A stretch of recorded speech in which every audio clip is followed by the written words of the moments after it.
He's coming. He's coming. He's coming. He's coming. As we enter the season of Advent, the church holds out for us this period of time where we prepare our hearts. We let our hearts enter into a posture of preparedness, and we look forward to the end of time, the end of our lives, Jesus' second coming into the world. It's really what the first half is about, and the second half is so much about our preparing to celebrate his first coming into the world at his birth. But as well, during this time, as I said, it's supposed to be a preparation for the posture of our hearts, or a formation for the posture of our hearts. And so to look for all of those times and places where the Lord just shows up, or where he is faithfully present, it is for us a time to get into that posture. So you can see around the parish, we're preparing in ways of decorations, we're preparing in ways of getting food ready to serve those who are most in need, and in both ways. Those point in the direction of our celebration of Christmas, and another prepares, or at least points in the direction of our preparing to see Jesus in those times he enters into our lives and other people's.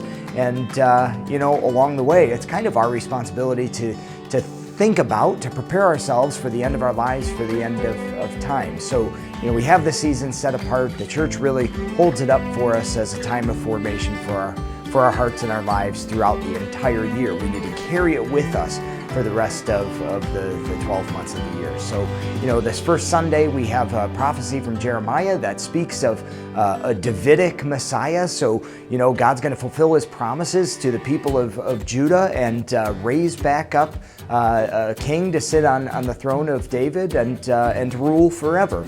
And Jesus obviously is the one that fulfills that promise. As well, St. Paul points us in the direction of the end of our lives, the end of time, preparing us for the world to come and what that transition will be like.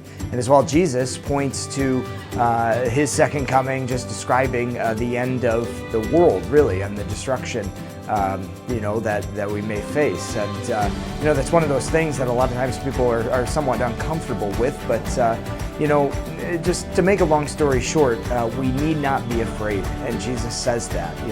We may experience some difficult things in our lives, at the end of our life, at the end of the world, whatever it is. But Jesus says plainly that no matter what we experience, not a hair on our heads will be destroyed.